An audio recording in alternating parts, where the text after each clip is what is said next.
ఇక బోధన్ బీఆర్ఎస్ నేతలకు కాంగ్రెస్ పార్టీ జిల్లా అధ్యక్షులు మాలల మోహన్ రెడ్డి సవాల్ విసిరారు. బోధన్ అభివృద్ధిపై చర్చకు రావాలని ఛాలెంజ్ విసిరారు.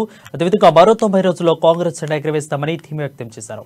ఇక మాజీ మంత్రి సుదర్శన్ రెడ్డిపై బీఆర్ఎస్ చేసిన వ్యాఖ్యలను ఖండిస్తూ ఎమ్మెల్యే షకీల్, ఎమ్మెల్సీ కవితపై తీవ్ర స్థాయిలో మండిపడ్డారు.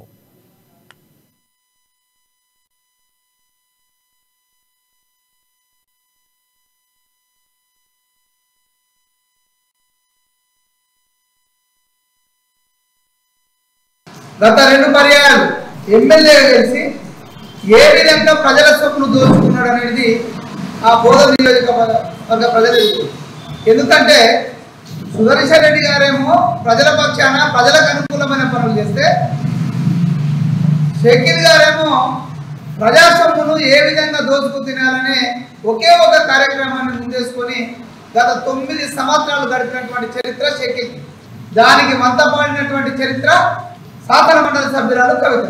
ఇంకా వీరిద్దరు మాట్లాడుతూ, మొన్న కవిత గారు, నిన్నేమో షకీల్ గారు మాట్లాడుతూ, మీకు హైదరాబాద్ ఉండేటోళ్ళు కావాలన్నా, బోధన ఉండేటోళ్ళు కావాలన్నా అని మాట్లాడుతున్నారు.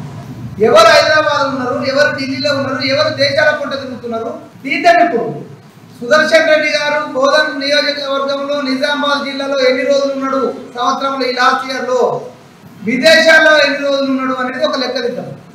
అదేవిధంగా షకీల్ గారు బోధనలో ఎన్ని రోజులు ఉన్నాడు, విదేశాలలో దోచుకున్న డబ్బును ఇన్వెస్ట్మెంట్ చేయడానికి దుబాయ్లో ఎన్ని రోజులు ఉన్నాడో ఒక లెక్క తీద్దాం. ప్రధానంగా షకీల్ గారు ఆకాశం మీద ఉమ్మేస్తే ముఖం మీద పడుతుందని గుర్తుంచుకోండి. గత 2 పర్యాయాలు